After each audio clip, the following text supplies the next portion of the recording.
Este é o Cidade de Fato, um podcast para ouvir as vozes da cidade, um espaço de diálogo. Realizamos entrevistas com especialistas sobre temas relevantes para a cidade. Cidade de Fato, a opção radiofônica que pretende manter a conexão com você, ouvinte, trazendo informações de qualidade.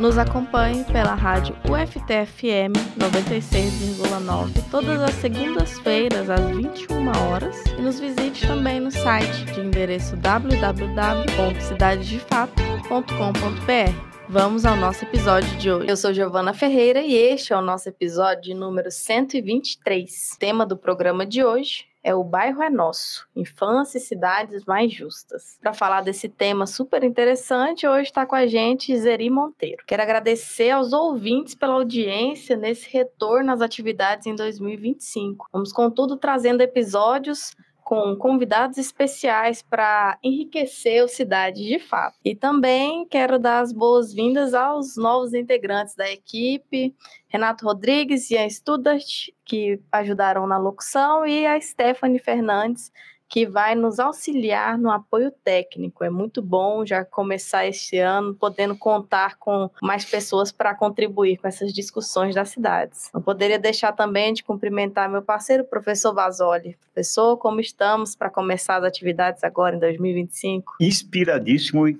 preparadíssimo. O retorno, nos deixa assim muito feliz, até por conta de voltar aí a contatar novos convidados, voltar a discutir cidade. A gente tem uma proposta peculiar esse ano, Esse ano é o ano da COP30, é um ano que nós vamos falar muito aqui da COP30, até porque estamos na região norte, estamos na Amazônia Legal, então é importante que a gente instigue aí a população a entender um pouco desse processo. Também vamos fazer um destaque, de planos de bairro. Planos de bairro é algo que a gente já vem desde o ano passado fazendo uma discussão ainda bastante simplificada, agora a gente vai ter um aprofundamento maior e a gente inicia o primeiro programa do ano já falando sobre plano de bairros.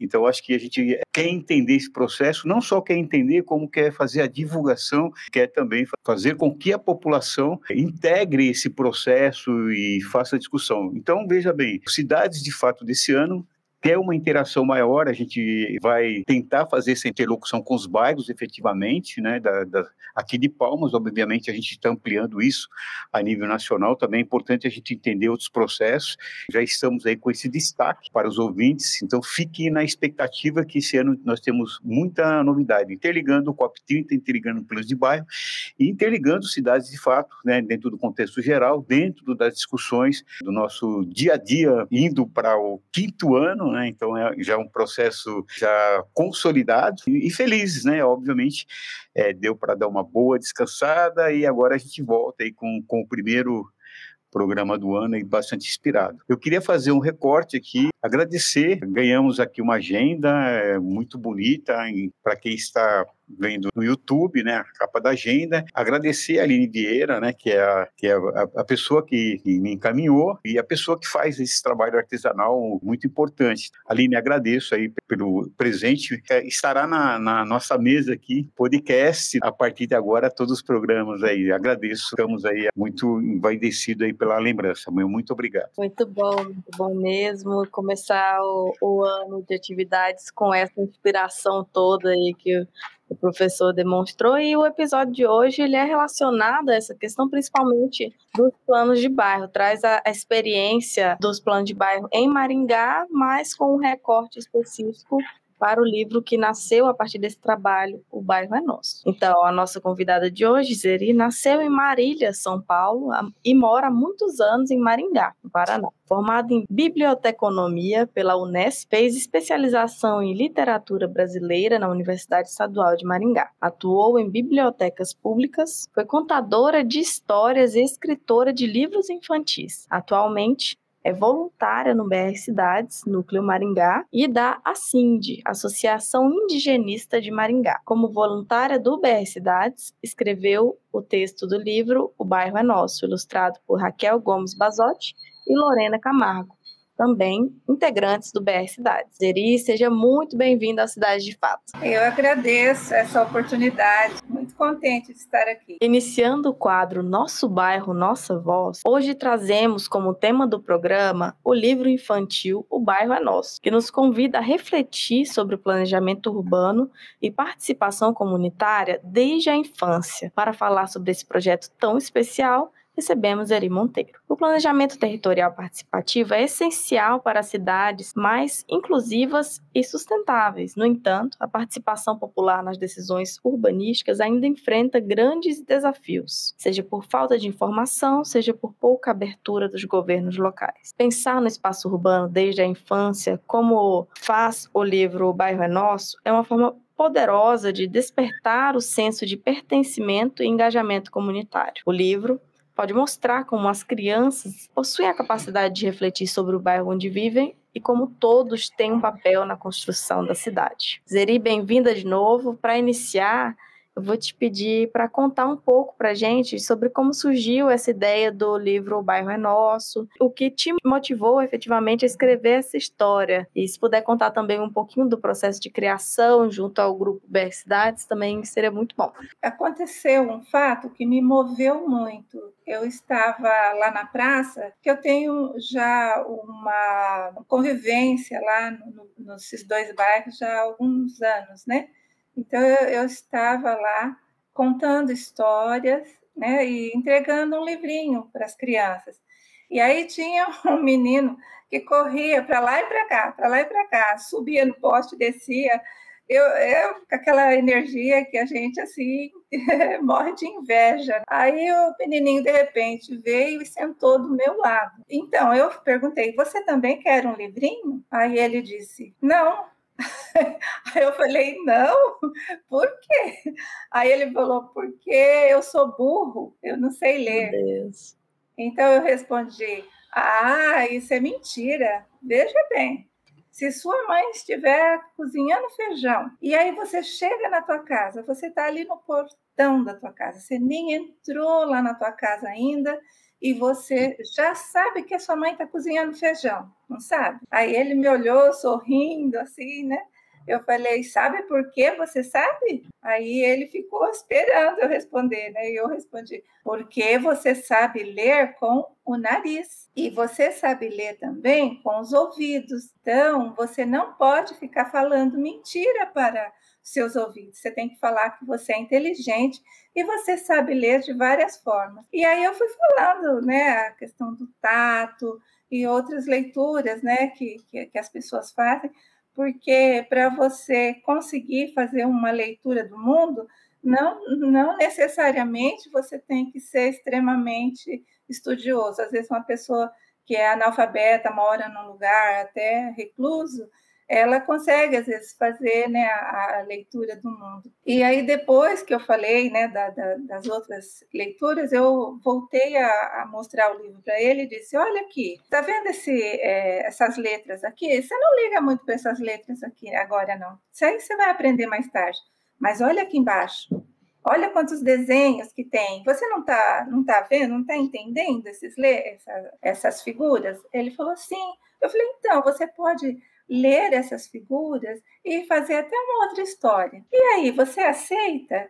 Aí ele respondeu que sim. Então, isso foi um fato que me marcou bastante, porque eu percebi ali o quanto que a literatura, assim como o direito à cidade, é distante para as pessoas, né, da periferia. E foi nesse momento que eu tive a ideia de fazer. Eu já tinha já estava, né, trabalhando no BR Cidades como voluntária, e falei com a professora Beatriz e ela achou interessante fazer um livro. E esse livro eu me baseei em dois outros textos da minha autoria mesmo, que foi para um ensaio de teatro de bonecos que foi feito justamente para o BR Cidades, né, um evento ali com as crianças, enquanto a Beatriz, né, coordenava, né, todo o processo ali do trabalho. E foi então ali que a gente começou e e juntamente com a Raquel e a Lorena, né,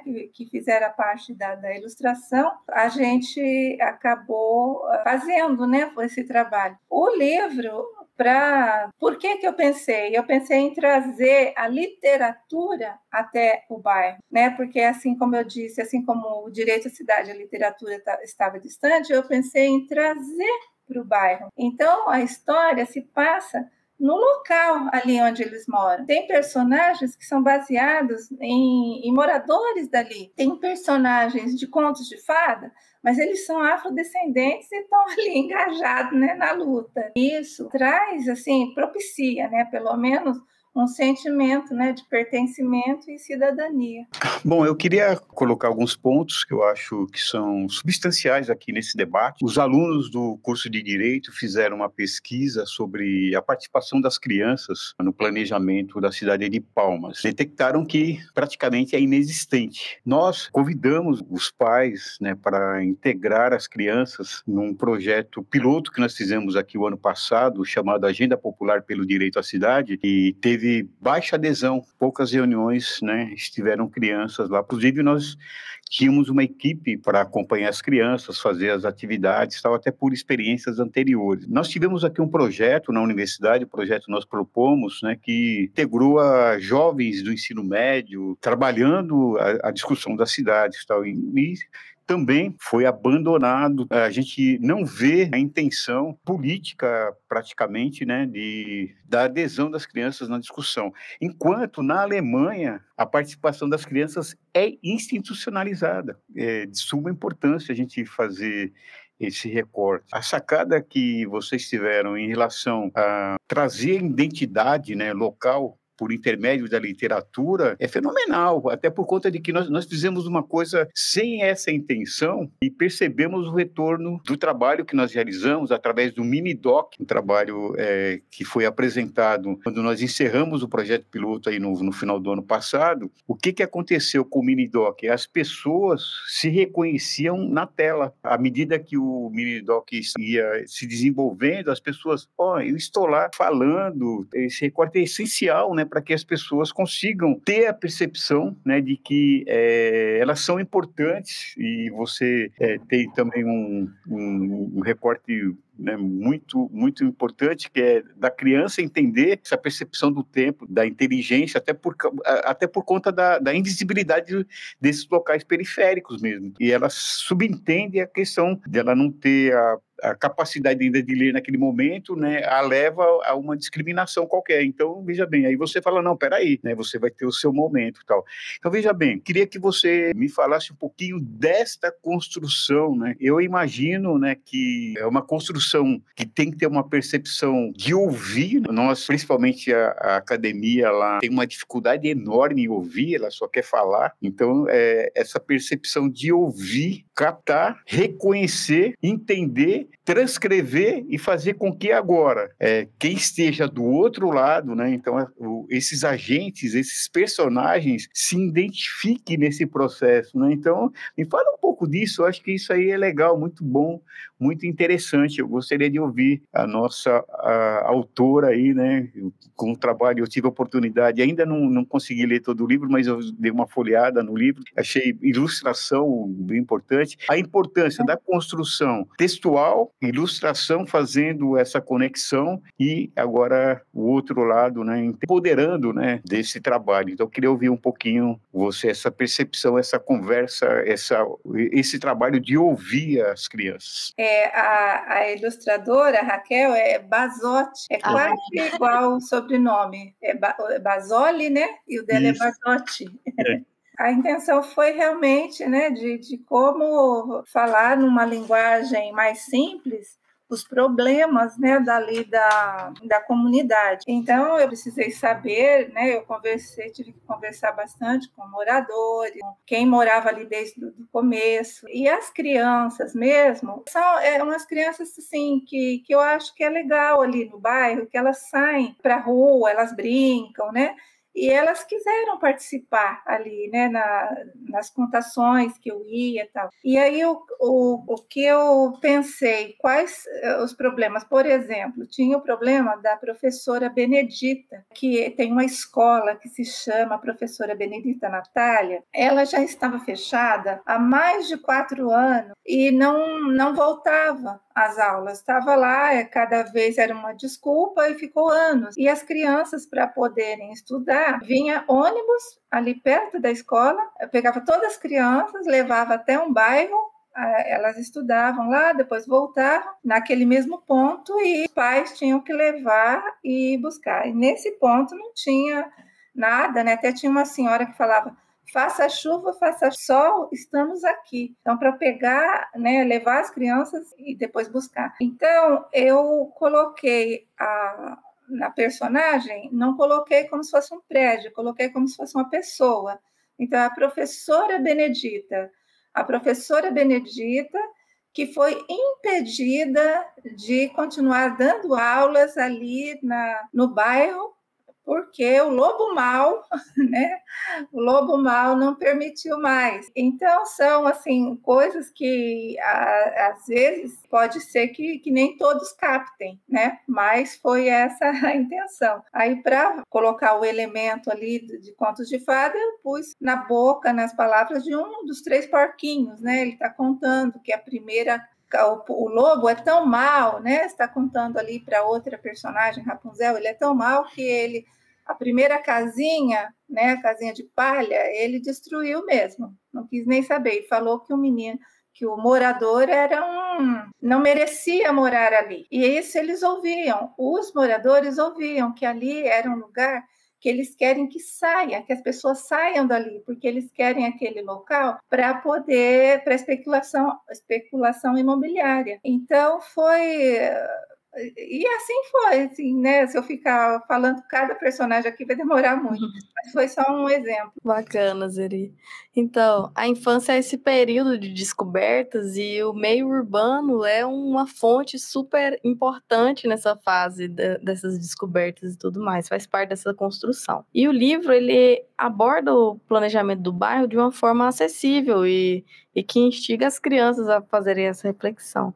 Então, eu ia te perguntar, como que foi o desafio, né, de transformar um tema que pode ser muito técnico em uma narrativa envolvente, educativa, você que é contadora de histórias, e também na sua visão de que forma que o livro ele pode auxiliar as crianças a participar, né, das decisões das cidades desde cedo. Isso é uma coisa assim muito difícil, porque o livro em si, ele não dá para garantir isso, porque as pessoas, às vezes, adultos, tanto adultos como crianças, eles não têm muita consciência dos problemas do lugar onde eles moram, né? É uma coisa assim, inclusive o próprio sistema, né? Não tem essa intenção de que as pessoas tenham essa consciência, né? Essa tomada de consciência. Mas o livro sendo trabalhado, eu acho que ele pode contribuir com isso, sim. Um ponto que eu acho que agora você pontuou, acho que algo de bastante importante, que é o fato de ter construído, né, todo um processo e com a intenção da inserção das crianças e para que elas conseguissem entender, né, e visualizar o seu território, e entender todo esse processo do seu território. Aí você pontua, mas o livro, né, nem sempre vai conseguir resolver. Qual seria a visão agora do trabalho com o livro? Porque, veja bem, a construção de um livro foi um desafio com toda essa estruturação que você colocou, tal, mas o fato do lançamento do livro em si, ele não vai resolver efetivamente. Eu acho que agora tem um trabalho pós essa produção, que seria levar esse trabalho aos agentes, né, que tem a caneta, que tem a possibilidade até de reproduzir esse material, enfim, e também alternativas de fazer oficinas, enfim, discussões. Existe já alguma projeção para que isso aconteça? Entendendo um pouquinho a dificuldade, né? Eu acompanhei o projeto de Maringá, até agora nós tivemos um evento específico falando, detalhando, e um dos desafios foi realmente o desinteresse do poder público, né, em integrar e contribuir. A gente sabe que depende também de questão orçamentária, quais as perspectivas futuras aí para fortalecer o trabalho do livro? Então, a gente chegou até a Escola Benedita, felizmente, eu acredito que o BR Cidades também contribuiu para que ela voltasse, né, que a reforma terminasse e voltasse a atender as crianças lá, né, da escola. Então, eu e a professora Beatriz, que é a coordenadora, né, do BR Cidades, fomos até a escola e nós propusemos trabalhar, a princípio, com 2 salas de aula. De que maneira? A gente levaria as crianças, primeiramente, para visitar os locais que são citados na história. E esses locais elas conheceriam, elas ouviriam a história, elas poderiam questionar. Depois dessas visitas, a gente conversaria bastante sobre isso. Se possível, depois pedir para que cada uma delas fizesse um desenho e elas dar bastante espaço para que elas falassem.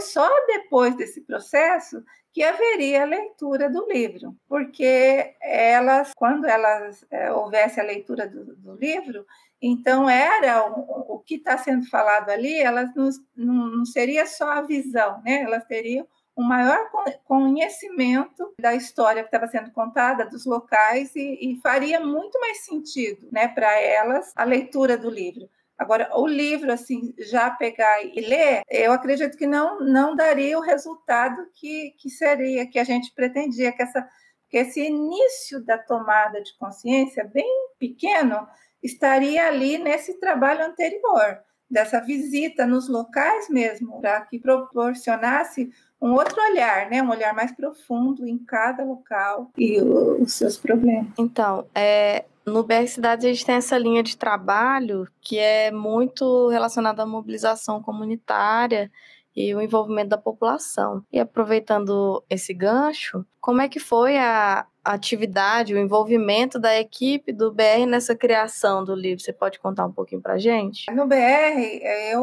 cada qual, né, houve uma reunião bem no início, né, antes de começar o projeto, e cada qual falou os trabalhos que existiam e quem se interessasse poderia fazer parte daquele grupo. No caso, a princípio teve 3 pessoas, depois uma saiu e ficou, então, 2, que foi a Raquel e a Lorena. Então, para fazer assim a história, o texto já estava feito. Porém, para fazer a ilustração foi um processo muito difícil, porque nenhuma de nós não somos profissionais, né, dessa área. Então, a gente teve orientação de um ilustrador, que ele foi falando, porque ilustrar não é você fazer um desenho e colocar no livro. Ilustrar, você tem que fazer um projeto daqueles, tem que estudar.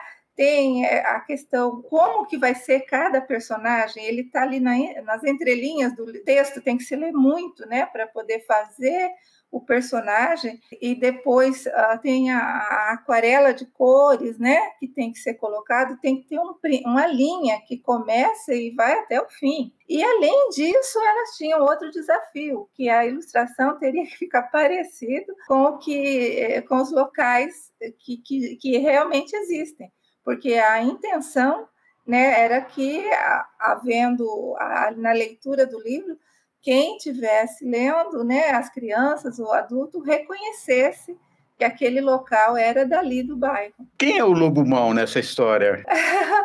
O lobo mau, eu coloco aqui, principalmente, a especulação imobiliária, porque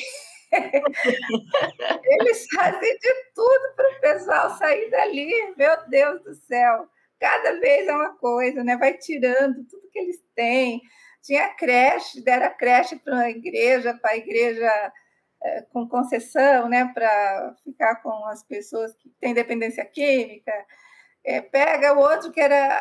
Putz, grila, ali era um centro de reciclagem, e eles simplesmente acabaram com isso, e colocaram lá, deram para uma igreja lá, também espírita e religiosa, né, para dar umas palestras lá, sei lá, e os reciclados agora ficam no quintal das pessoas. É um absurdo, né? Então, a gente pensa, o nome, né, até eu coloco na história que Tem a Dona Felicidade, que ela foi pintada de branco, de tinta guache, e porque o lobo queria ele falou que ela ia se chamar Ipanema. Então, simbolicamente, é porque o bairro lá chama Santa Felicidade, e eles, sem consultar ninguém, colocaram o nome de Ipanema, né? Então, é uma forma de tentar apagar a história do bairro. Agora eu vou aproveitar a sua presença aqui para te perguntar um pouco sobre a sua trajetória enquanto contadora de história e bibliotecária. Como que essas experiências influenciaram e convergiram para a escrita desse livro, né? Como que o seu olhar conseguiu polir a escrita do livro relacionando leitura e cidadania? Eu queria aproveitar também, Giovana, eu acho que seria importante, eu sei que você não conseguiria fazer esse trabalho a nível nacional, às vezes é uma dificuldade maior, mas assim, você também desse uma dica, né, da metodologia, né, por exemplo, se nós tivéssemos o interesse de utilizar, né, a ideia também de produzir um livro para aquela localidade, você vai ter aí alguma dica, alguma metodologia para passar? Eu queria que você também desse uma ideia de processos, enfim, como poderia esse trabalho ser disseminado a nível nacional. Eu acho que a primeira coisa que tem é que a pessoa tem que ter sensibilidade. Tem que ter sensibilidade com o bairro, com as pessoas que moram ali, tem que saber muito bem ali o que é, quais são os problemas daquele lugar, né?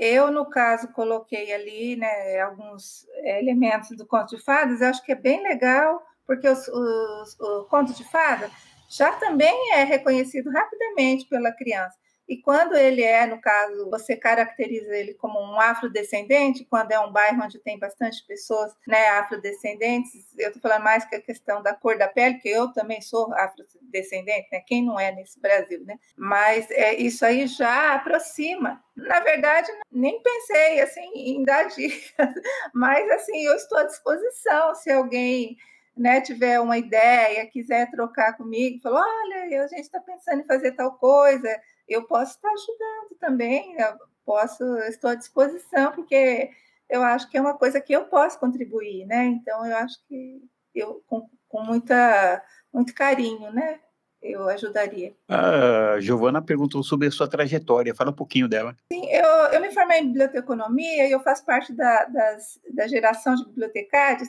que acreditavam que a ação cultural era muito importante na biblioteca pública. Muitos ficavam, assim, com bastante resistência, porque gostariam que fosse apenas um local onde se lesse, onde se estudasse, um local de silêncio. Então, eu fui nesse caminho. E nesse caminho também acabei vendo que a contação de história era um processo bem importante. Inclusive, esse que eu citei, esse escritor Danilo Furlan, que fez a editoração, ele foi um menino que escutou nossas histórias, tanto eu como outras bibliotecárias que contávamos história. Bacana. Ele contou e ele cresceu querendo ser um contador de história.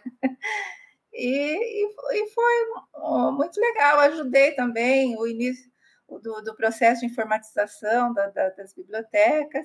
E quando eu me aposentei, eu achei que eu poderia contribuir fazendo alguns livros infantis. Giovana, fica uma dica aqui para o BR Cidades Tocantins, né? Fazer uma agenda de oficina de produção de literatura infantil pro bairro, né? Mais especificamente aí. Responsabilidade, hein? Já temos e aqui. Que bom que temos com quem contar.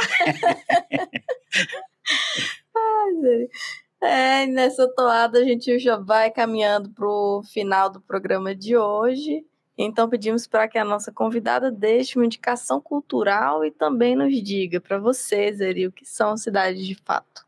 Olha, realmente esse aqui, o bairro é nosso, o livrinho que eu fiz, eu acho ele interessante porque eu senti na fala, né, do João Aparecido que é um livro que poderia se passar em qualquer lugar, né? Então, eu acho que é um livrinho interessante nisso. Mas eu queria dar mais uma dica. Gente, quem não assistiu ainda estou aqui. Tem que assistir. É verdade. E a outra, você perguntou da cidade de fato. Para mim, uma cidade de fato seria uma cidade que fosse para todos, né? Que o jardim tivesse flores tanto no centro como lá, né, no bairro, que a saúde fosse para todos. E para mim a cidade ideal seria aquela que a educação focasse em formar sujeitos autônomos, crianças que aí não precisaria nem ter esse livro, trabalhar esse livrinho nas escolas, que eles próprios já teriam essa consciência, né, da onde vivem, né, e do mundo. É interessante, aproveitando cidades de fato, na verdade a cidade de fato deveria pensar, né, de maneira muito mais concreta, né, o espaço das crianças. Nós temos uma discussão agora sobre os celulares, né, e inteligência artificial e todo esse processo. Só que só a proibição resolve? Não. As cidades brasileiras hoje são hostis às crianças por vários aspectos. Um dos principais é a segurança, inclusive. Tem o aspecto da segurança, o aspecto do diálogo com as crianças, né? E isso faz com que, obviamente, as cidades sejam hostis às crianças, e aí as crianças elas buscam outros espaços, né, para poder se integrar, que seria através, né, do espaço digital, né? Falando de digitalização, aí você lança um livro no qual as crianças podem resgatar um pouco das brincadeiras infantis nas quais tive a oportunidade de vivenciar, né, várias delas, tal, porque era uma outra realidade. Precisamos construir efetivamente cidades para crianças, né, e institucionalizar esse espaço para que as crianças participem também efetivamente do processo de planejamento e faça a reivindicação dos seus espaços. Espero que seu livro seja, inclusive, um espaço para qualificar, estabelecer também resistência para que esses espaços sejam um pouco mais visibilizados. Eu agradeço as palavras. Bacana. Então, a gente te agradece de volta. Muito obrigado pela sua participação aqui no Cidade de Fato. E também mandamos um abraço aos nossos ouvintes. Até o próximo episódio. Cidade de Fato de hoje contou com Giovana Ferreira na locução, Júlia Conca, Érica Nascimento, Giovana Ferreira, Aline Silva e Karine Corrêa no desenvolvimento de conteúdo, Rodrigo Basoli no design gráfico, apoio técnico e edição, professor João Basoli na produção e coordenação geral. Agradecemos imensamente aos nossos convidados e à equipe do Cidade de Fato, mas especialmente a você, nosso ouvinte. Semana que vem voltaremos com novos temas e novas entrevistas. Até lá!